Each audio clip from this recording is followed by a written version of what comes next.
자, 오늘은 이제 광야 이야기를 오늘로 좀 마무리해야 될 것 같아요. 목사님 맨날 꽂히시면 그것만 계속 하더라 그러는데 오늘 광야 3종 세트 마지막. 광야에서 살아가려면 꼭 필요한 거 있어요. 물이 있어야 되고 양식이 있어야 되고 그다음에 그 광야에서 어디로 가야 할지 이끌어줄 인도자가 있어야 합니다. 이 3종 세트가 반드시 있어야 됩니다. 그래서 오늘은 그 세 번째 광야의 인도자, 광야의 가이드에 대해서 잠깐 이야기를 나누면서 함께 은혜를 나눴으면 좋겠습니다. 이스라엘 백성들이 걸어갔던 광야 길은 아무것도 없는 척박하고 메마른 광야였습니다. 그래서 처음에는 마실 물이 없어서 고생했죠. 마라에 갔는데 마실 물이 없어서 고생을 했습니다. 그 다음에는 먹을 것이 없어서 고생을 했습니다. 신광야로 들어갔더니 양식이 떨어져서 고생을 했습니다. 그래서 마라에서 물이 없을 때 고생할 때는 엘림에서 나는 너희를 치료하는 하나님이다. 그래서 치료하시는 하나님을 체험할 수 있었고, 신광야에 들어갔을 때 먹을 것이 없어서 고통받다가 먹을 것을 공급해 주시는 어미와 같은 엄마와 같은 아버지와 같은 하나님을 체험하게 되었습니다. 하나님이 물과 양식의 문제를 해결해 주셨습니다. 하나님이 물이 있는 곳으로 인도하시거나 반석에서 물을 내셨으며 만나와 메추라기를 주셔서 물과 양식의 문제를 해결해 주셨습니다. 그런데 광야에서는 물과 양식만큼이나 중요한 것이 있습니다. 그것은 전혀 길을 알 수 없는 곳에서 그들을 이끌어줄 가이드였습니다.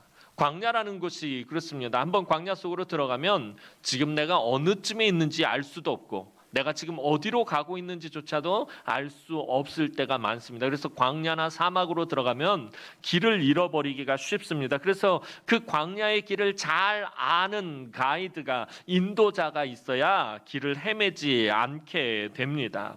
광야는 전에 말씀드렸던 것처럼 낮에는 너무 뜨겁고요. 한낮에는 50도 이상씩 올라가기도 하고요.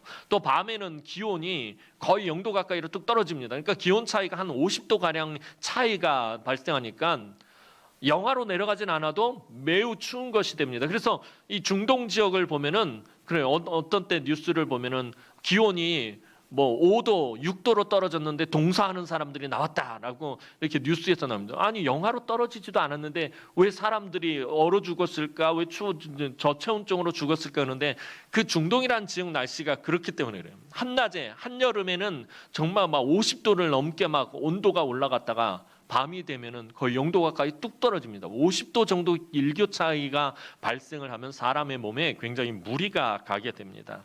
그렇게 광야라는 곳은요, 낮에는 너무 덥고 밤에는 너무 추우며 또 곳곳에 독충과 불뱀이 뙬리를 틀고 있는 곳입니다.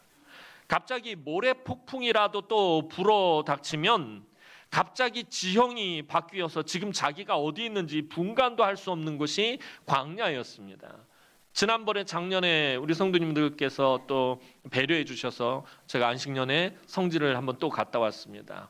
요르단의 와디럼이라는 곳에 이제 광야하고 사막 한 중간쯤 되는 지역에 들어갔었는데 모래폭풍이 몰아닥치는 거 있었어요.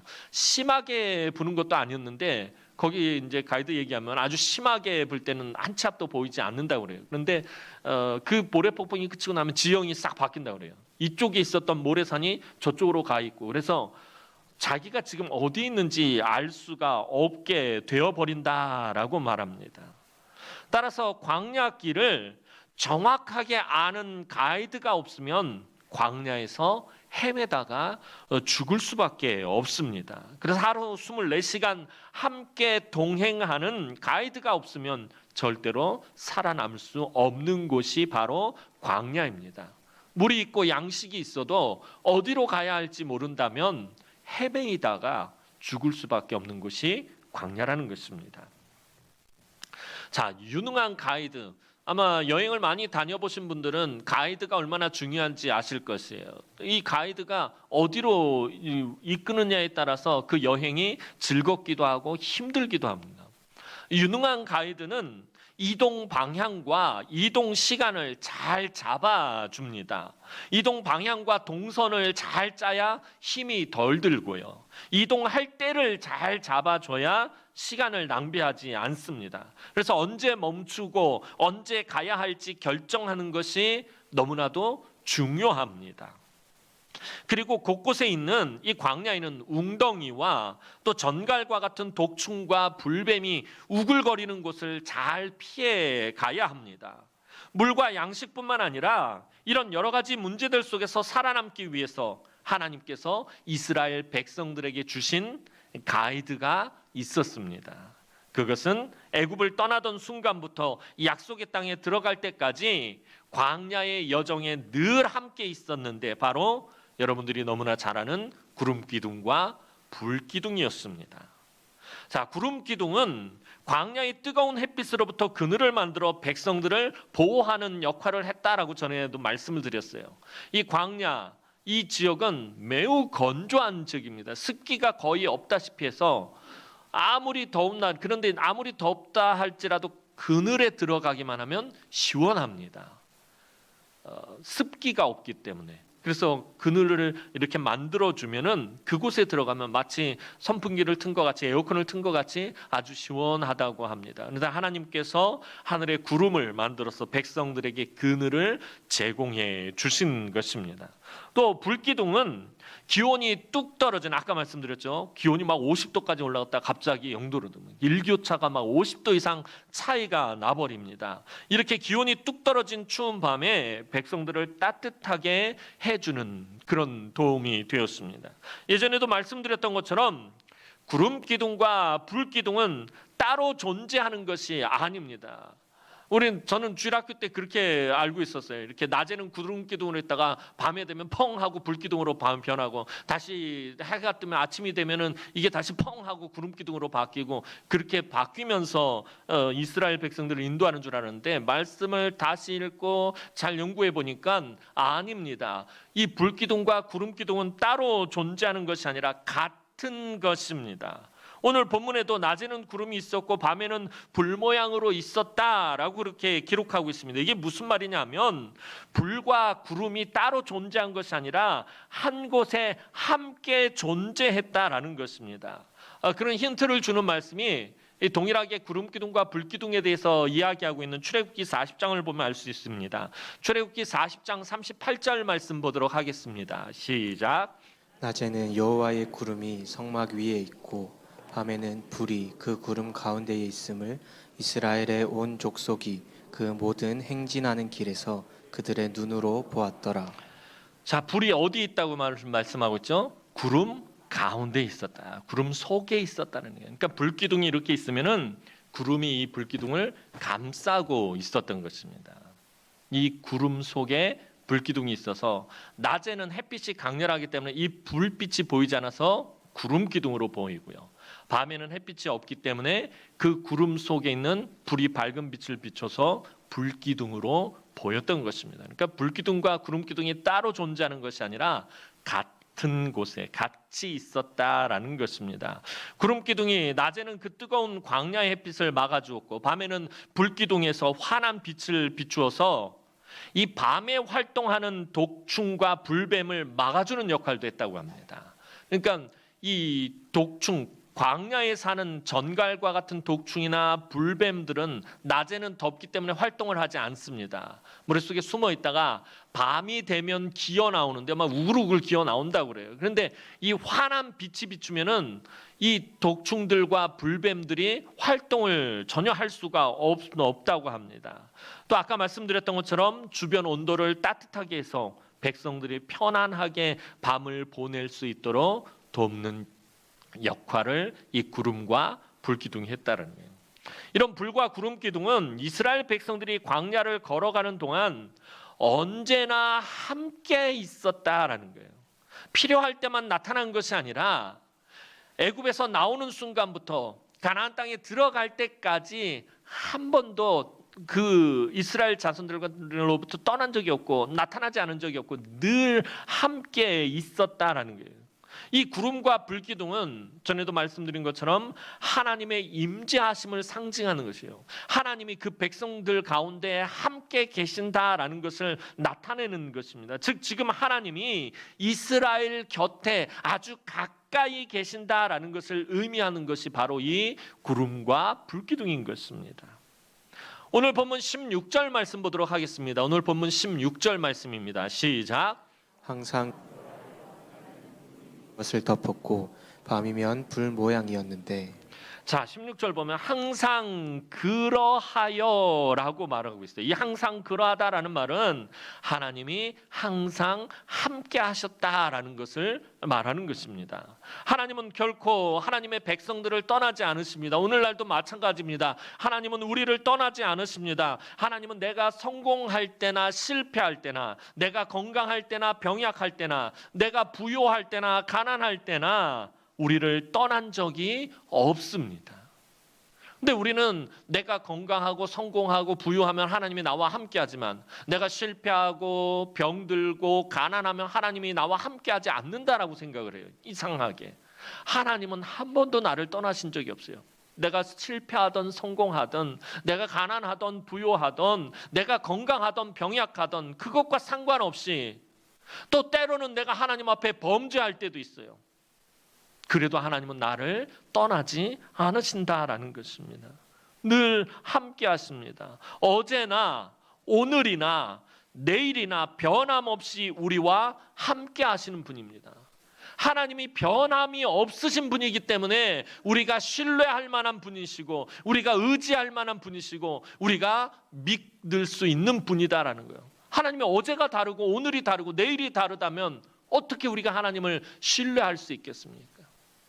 하나님은 변함이 없이 우리와 늘 함께 하시는 분입니다.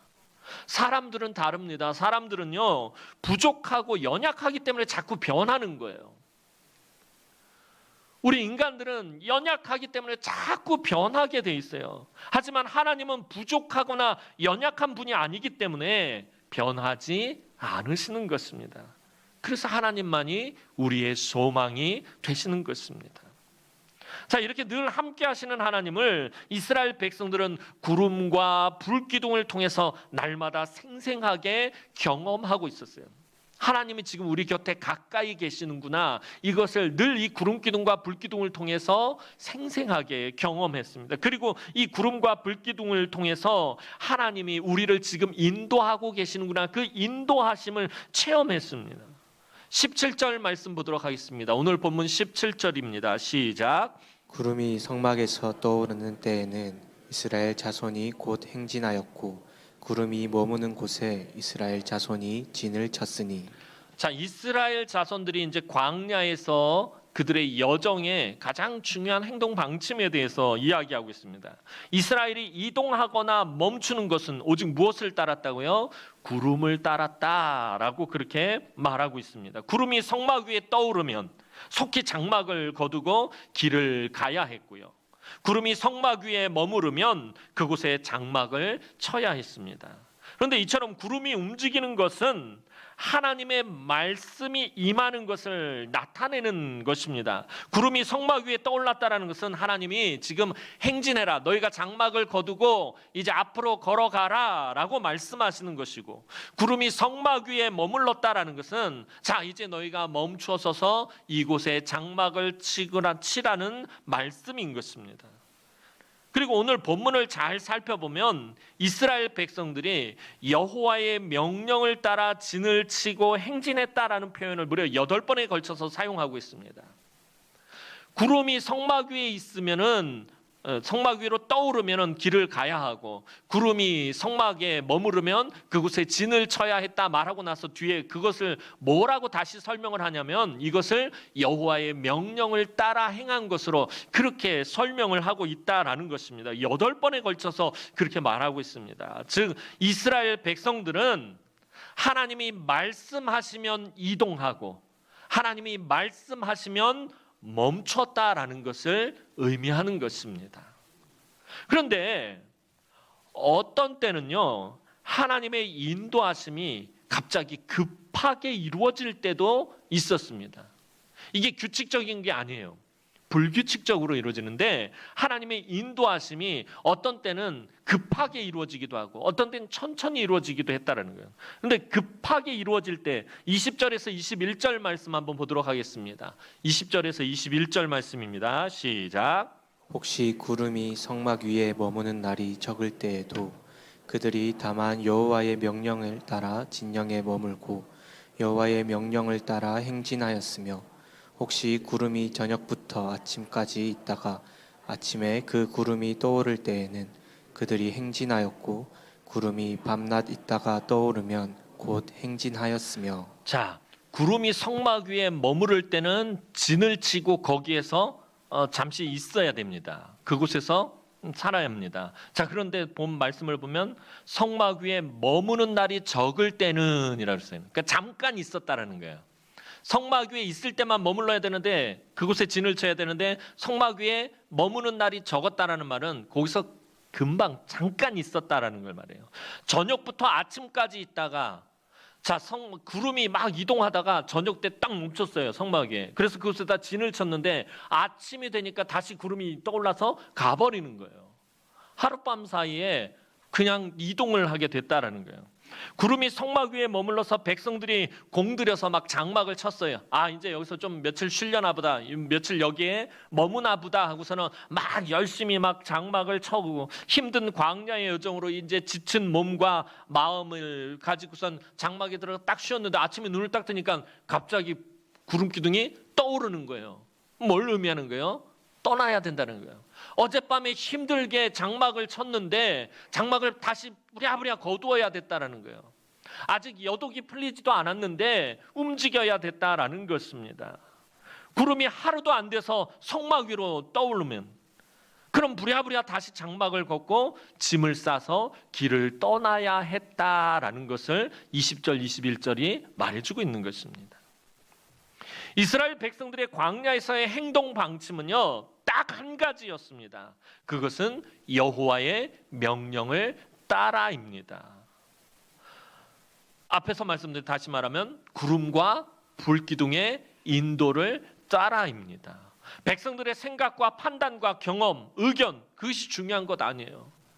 아, 나 어저께 힘들게 장막 쳤는데 아직 여독이 풀리지도 않았는데 나 아직 아침밥도 안 먹었는데 왜 구름이 떠오르고 난리야. 백성들의 생각과 판단과 경험과 의견이 중요한 것이 아니다라는 거예요.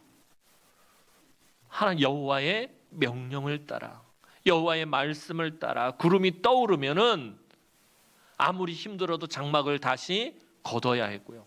아침을 아직 못 먹었어도 길을 떠나야 했다라는 것입니다.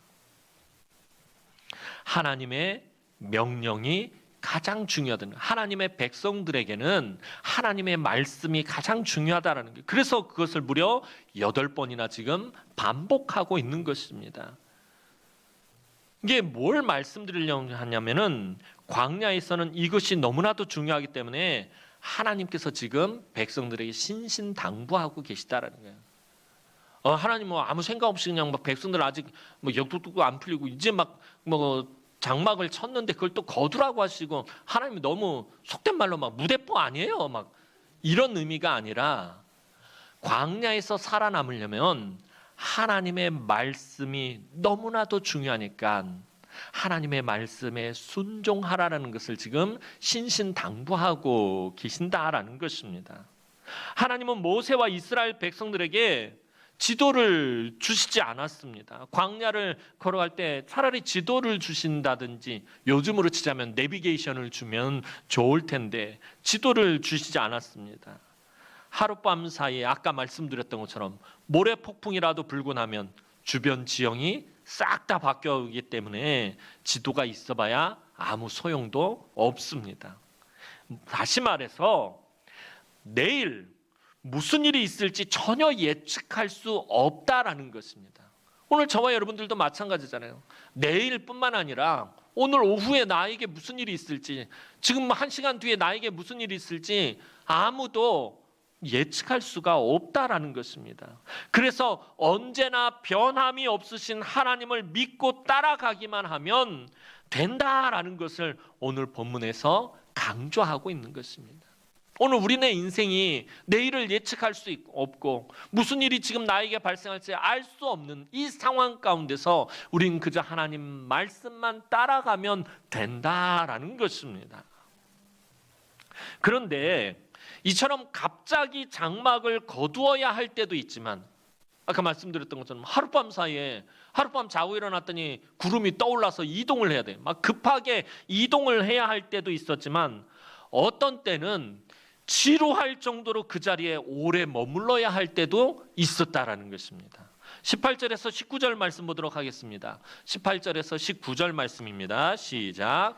이스라엘 자손이 명령을 따라 행진하였고 여호와의 명령을 따라 진을 쳤으며 구름이 위에 머무는 동안에는 그들이 진영에 머물렀고 구름이 성막 위에 머무는 날이 오랠 때엔 이스라엘 자손이 여호와의 명령을 지켜 행진하였으며. 자, 구름이 성막 위에 머물러 있으면 백성들은 그곳에다가 장막을 치고 거기서 잠시 기거해야 합니다. 자, 그런데 오늘 본문 말씀 보니까 구름이 성막 위에 머무는 날이 오랠 때에는, 자, 구름이 성막 위에 오래 머물러 있다라는 얘기는 백성들이 그곳에 오래 있어야 된다라는 거예요. 장막을 치고 계속 그곳에 머물러 있어야 한다는 거예요. 이스라엘 백성들이 광야 여정 가운데서 가장 오래 머물러 있었던 곳은 시내산에서 장막을 칠 때였습니다. 시내산에서는 약 1년 가까이 머물러 있었습니다. 한시라도 빨리 광야를 벗어나서 약속의 땅, 젖과 꿀이 흐르는 땅으로 가고 싶은 마음이 넘쳐나는 백성들이 1년을 광야에서 움직이지 않고 그대로 머문다라는 것은 사실 쉬운 일이 아니었을 것입니다. 자, 애굽에서 죽도록 고생하다가 이제 아브라함, 자기네들 조상 아브라함과 이삭과 야곱에게 약속했던 그 약속의 땅, 가나안 땅, 축복의 땅, 젖과 꿀이 흐르는 땅으로 간다고 해서 신이 나서 막 갑니다. 백성들의 마음이 하루라도 빨리 그곳에 가고 싶었을 거 아니에요. 막 지금 광야 그 힘든 여정 속에 있으니까 하루라도 빨리 그곳에 가고 싶은 마음이 넘쳐나고 있을 것인데 그 광야 한복판에서 시내산 앞에서 1년 가까이 머물러 있었다라는 것입니다. 얼마나 힘들었겠느냐라는 거예요. 모든 주변 환경과 여건이 좋은 데서 여러분들 무슨 뭐 관광지 같은 데 가가지고서는 뭐 제주도 가가지고 한 1년 살이를 한다든지 이런 거하고는 다른 거잖아요. 아까 말씀드렸던 너무 척박하고 메마르고 아무것도 없는 그 광야에서 1년을 머물러야 했다라는 것입니다. 쉬운 일이 아니었을 것입니다. 그렇게 오래도록 머무는 동안 이스라엘 백성들은 마음이 어땠겠어요? 빨리 가나안 땅에 가고 싶다라는 그런 조급한 마음이 들지 않았겠습니까? 왜 이곳에서 이렇게 오래 머물러야 되지? 가나안 땅, 약속의 땅으로 가야 한다고 그러는데 모세는 왜 그곳으로 인도하지 않는 거지? 왜 하나님은 우리를 그곳으로 인도하지 않는 거지? 백성들이 불평과 원망이 터져 나왔던 거예요. 그렇게 오래도록 머무는 동안 이스라엘 백성들은요, 원래 사실 빨리 가나안 땅에 가고 싶다라는 그 조급한 마음을 내려놓아야만 했습니다. 소원을 빨리 이루려는 마음도 버려야 했을 것입니다. 구름이 조금도 움직일 기미가 보이지 않는 가운데 시내산 앞에 머물러 있을 때 백성들의 마음은 불안하고 조급하고 염려가 많았을 것입니다. 그래도 기다려야만 했습니다. 왜냐하면 구름이 움직이지 않았기 때문에, 여호와의 말씀이 없었기 때문에, 여호와의 명령이 없었기 때문에 백성들이 불안하고 조급해도 염려가 넘쳐나도 기다려야만 했다라는 것입니다. 사실 하나님은 의도적으로 지금 백성들이 기다리게 하신 것이에요. 그 광야 한복판에서 1년 가까이를 머물면서 백성들을 기다리게 만드신 것입니다. 왜냐하면 광야의 길을 걸어간다라는 것은, 다시 말해서 인생의 길을 걸어간다라는 것은 하나님의 페이스에 나를 맞추는 것이기 때문입니다. 하나님의 걸음에 나의 걸음을 맞추는 것이다라는 거예요. 오늘 우리가 인생을 살아가면서 항상 부딪히는 문제가 무엇입니까? 하나님의 걸음에 나의 걸음을 맞추는 것이 아니라 우리는 항상 내 걸음에 하나님이 맞춰주셔야 한다라고 생각합니다. 그것은 올바른 믿음이 아닙니다. 이 험한 세상을 살아가면서 내가 빨리 걸어가면 하나님 빨리 내 걸음에 맞춰야 되고, 내가 좀 천천히 걸어가면 하나님 내 걸음에 천천히 맞춰주셔야 한다라고 우리는 늘 그것을 하나님 앞에 요구하면서 그렇게 고집스럽게 살아갑니다. 그건 올바른 믿음이 아니다라는 거예요. 하나님의 페이스에, 하나님의 걸음에 우리가 맞춰야 된다는 거예요. 아까 말씀드렸던 하나님 갑자기 움직이셔요. 그러면 빨리 움직여야 합니다. 하나님이 한 곳에 오래 머물러 있어요. 그럼 그곳에 느긋하게 머물러 있어야 한다는 것입니다.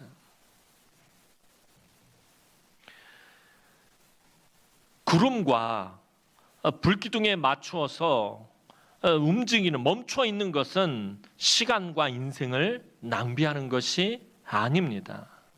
하나님이 빨리 걸으면 나도 빨리 걷고, 하나님이 천천히 걸으면 나도 천천히 걷고, 하나님이 멈추어 서면 나도 멈추어 서야 합니다. 그것이 바로 신앙생활인 것입니다. 이 모든 일은 200만 명이 넘는 이스라엘 백성들이 그렇게 하나님의 페이스에 자신들을 맞추는 훈련이었던 것입니다. 그래서 구름과 불기둥에 맞추어 가는 것, 그 하나님의 페이스에 맞추어서 멈추어 있는 것, 이거는 시간과 인생을 낭비하는 것이 아닙니다. 답답하고 지루하고 의미가 없는 시간이 아닙니다. 어떤 때는 그렇잖아요. 우리도 살아가다 보면 뭔가 삶이 정체가 될 때가 있어요. 되게 오래도록 멈춰 있어요. 뭔가가 안 돼요. 직장도 구하지 못할 때가 있고, 뭔가 하고 싶었던 일들이 진행이 안 되고 멈추어 설 때가 있어요.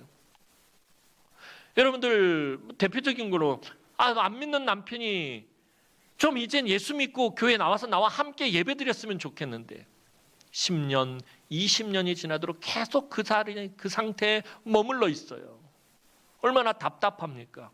시간이 흐를수록, 내가 나이가 들수록 마음은 조급해지기 시작합니다. 답답합니다. 어떤 때는 너무 오래도록 이루어지지 않고 멈추어 있는 시간이 지루하고 이게 의미가 없는 시간은 아닌가 그렇게 생각하게 됩니다. 하지만 여러분들, 영적인 시각에서 보면요, 이 멈추어 있는 시간이 굉장히 중요한 시간입니다. 왜 하나님 우리를 오래도록 멈추어 있게 하시는 것입니까?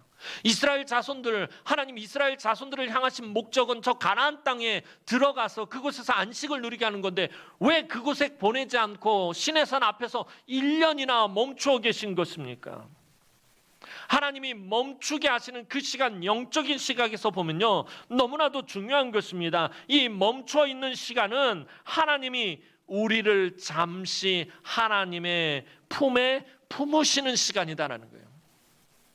우리가 이 땅을 급하게 걸어갈 때도 있지만 하나님께서 멈추게 하실 때는 우리를 하나님이 품으시는 시간이다라는 것입니다. 실제로도 이스라엘 백성들이 시내산에 머무는 동안에 하나님이 아무것도 안 하신 것이 아닙니다. 그 시내산에서 1년 가까이 머물면서 하나님은 그들에게 율법을 주시고 하나님의 말씀을 주셨고 또 그곳에서 성막을 만들어서 하나님께 예배하게 하셨고 백성들과 함께 하시며 친밀하게 교제하셨다라는 것입니다. 이처럼 멈춰 있는 시간은 하나님의 영광을 체험할 수 있고 성령의 충만함을 받을 수 있는 시간이다라는 사실을 우리는 놓치고 있다는 거예요. 멈추면 우린 조급한 거예요. 빨리 가야 되는데, 참 성질 급한 저와 여러분들은 빨리 그 목적지를 향해서 가야 되는데 힘들어도 빨리 가서 그곳에 쉬는 게 난데 왜 하나님은 멈추게 하시느냐는 거예요. 그 멈춤의 시간들이 첫 번째 챕터에서 말씀드렸던 것처럼 우리가 광야길을 가다가 푸른 초장과 쉴만한 물가로 인도하시는 시간이다라는 거예요. 잠시 멈추는 시간이에요. 하나님이 푸른 초장과 쉴만한 물가로 인도하는 시간은 우리를 품으시는 시간이다라는 거예요. 그 멈춤을 통해서 우리를 품으시고 우리를 어루만져 주시는 시간인 것입니다. 그 시간을 통해서 우리가 회복되어지기도 하고요, 하나님의 영광을 발견하기도 하고요, 성령의 충만함을 누리게 되는 거예요. 여러분, 급하게 움직일 때 성령의 충만한 역사를 누리는 게 아니라 머물러 있을 때 성령의 충만함을 받게 되는 거예요. 여러분, 우리 지난 3년 동안 이 코로나로 인해서 참 많이 힘들고 어려운 시간들을 보냈습니다. 처음 코로나 터졌을 때 기억나세요? 3년 전에?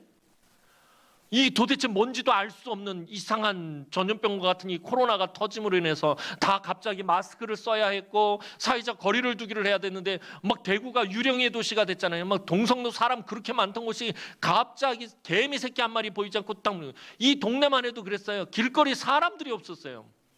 교회에 오려고 나와보면은 사람이 없는 거예요. 막 얼마나 무시무시했는지 모릅니다. 여러분 3년 지나니까 다 잊어버리셨죠? 3년 전에 정말 많이 힘들고 어려운 시간 보냈어요. 근데 그 코로나가 마치 코로나 앞에서 하나님이 우리를 멈추게 하신 것 같았다라는 거예요. 하나님의 구름 기둥이 코로나 앞에서 멈춰버리신 것이에요. 저와 여러분들이 코로나 앞에서 멈추게 하셨다라는 것입니다. 그래서 처음 몇 개월 동안 정말 모든 것이 멈춘 것 같았잖아요. 시간이 멈춘 것 같았고요. 늘 집안에만 있었잖아요. 나가지도 못하고 아이들은 이 줌으로 이 온라인으로 수업해야 되고 늘 집에만 갇혀 있었어야 됐고 시간이 멈춘 것 같고요. 막 지루하고 답답하기도 했어요. 하지만 이 시간이 결코 의미 없는 시간은 아니었을 것입니다. 우리 금요일날 교사 세미나 때 교수님 와서 하신 말씀처럼 뭔가를 발견하는 시간이었다라는 거예요. 뭔가 다른 것을 할 수 있는 시간이었다라는 것입니다. 의미 없는 시간이야. 이 멈춤의 시간은요, 의미 없는 그냥 시간을 낭비하는 그런 것이 아니었다라는 것입니다. 하나님은 우리와 더 깊은 교제를 나누기를 원하셨고 코로나가 창궐하는 속에서 하나님의 영광을 발견하기를 원하셨고 그 지루하고 답답함 속에서 더욱 말씀을 가까이 하기를 원하셨고 성령의 충만함을 받기를 원하셨다라는 것입니다.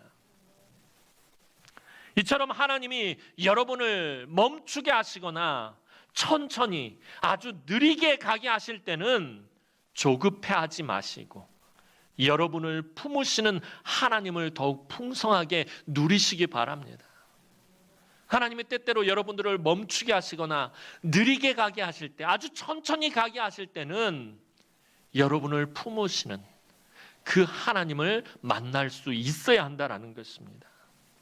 하나님이 여러분을 품기 위해서 여러분을 멈추게 하신 것이기 때문에 구름이 멈추어서 백성들이 장막을 지고 머무는 시간은 하나님이 품으시는 시간이다라고 좀 전에 말씀을 드렸어요. 즉 그 시간은 다시 말해서 하나님이 그러면 하나님이 왜 품으시느냐는 거예요.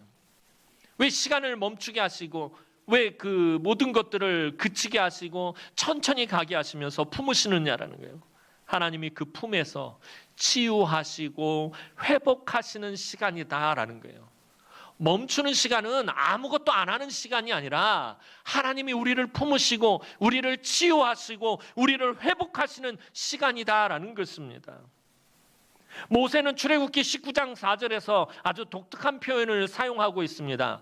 이 출애굽기 19장 4절 말씀 보도록 하겠습니다. 시작.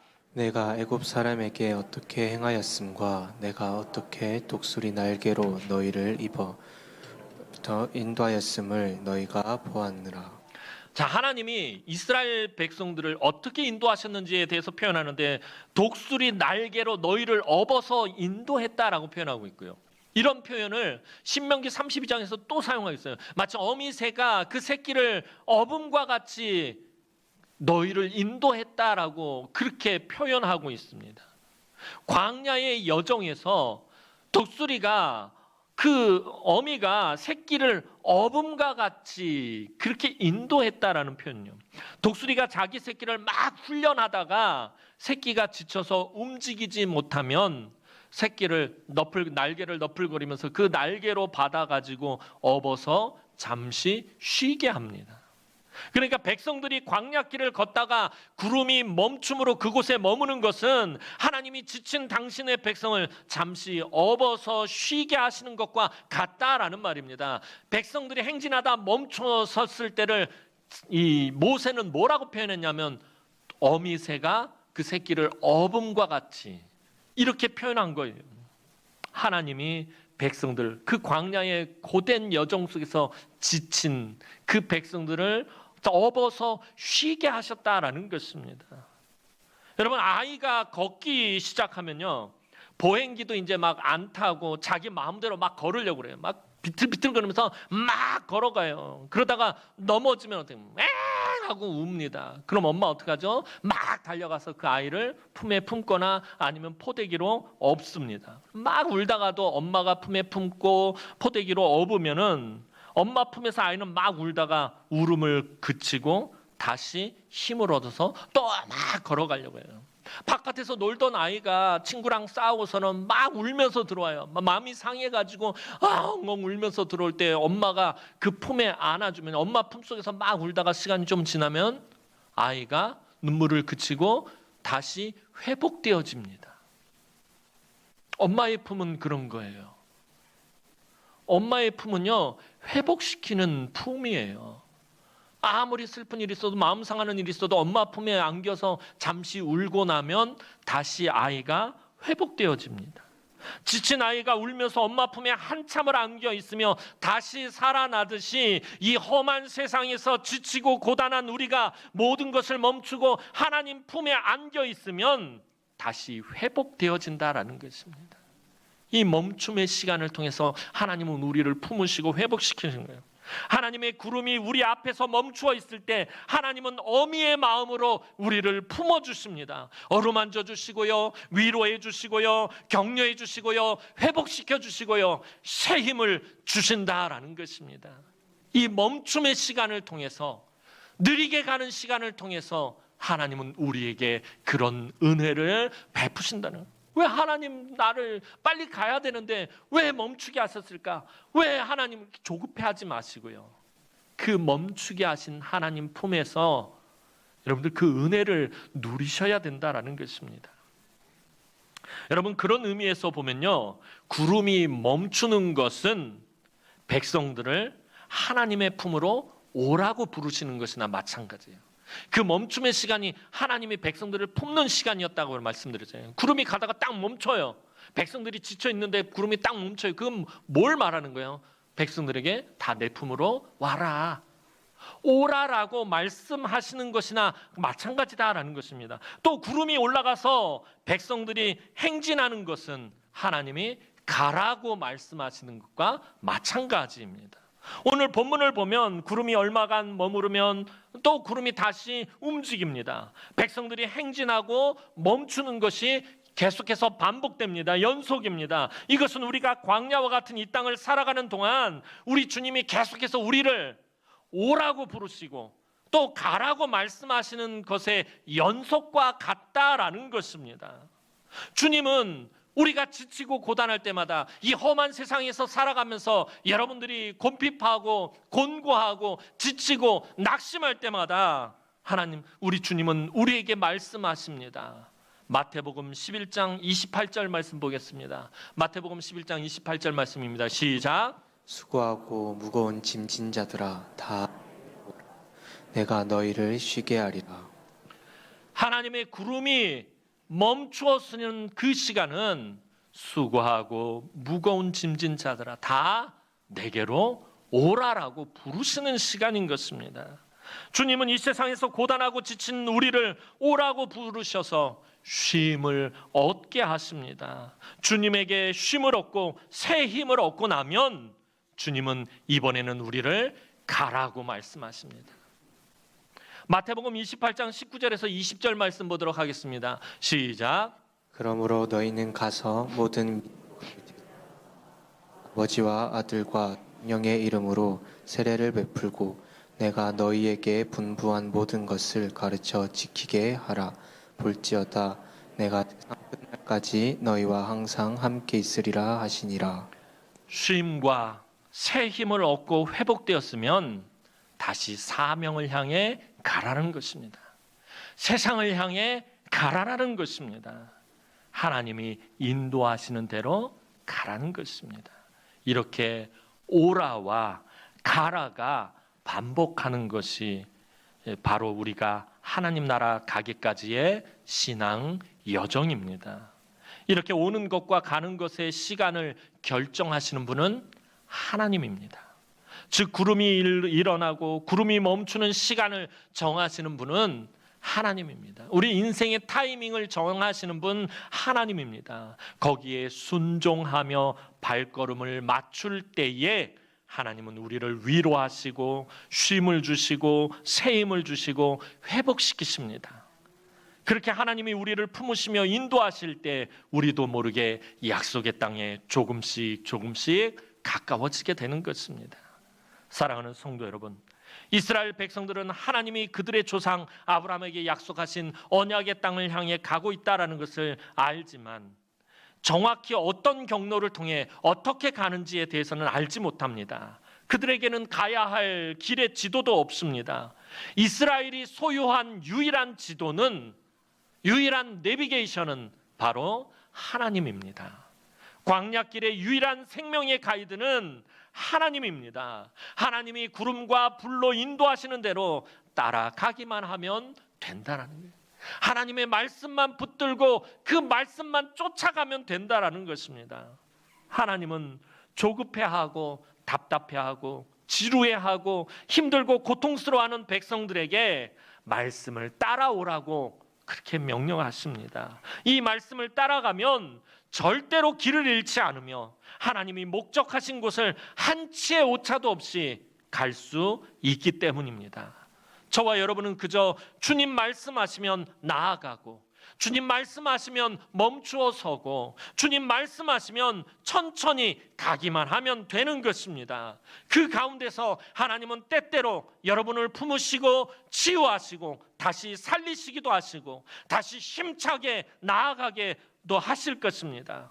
우리 인생길에 가이드가 되신 하나님만 바라고 의지하며 광야와 같은 이 세상을 걸어갈 때에 때로는 멈추게 하시거나 느리게 가게 하실지라도 여러분 조급해하거나 두려워하지 마시고 여러분을 품으시는 하나님과 함께 광야와 같은 삶의 여정을 힘있게 걸어가시는 우리 남흥의 모든 성도들이 되기를 주님의 이름으로 축원합니다.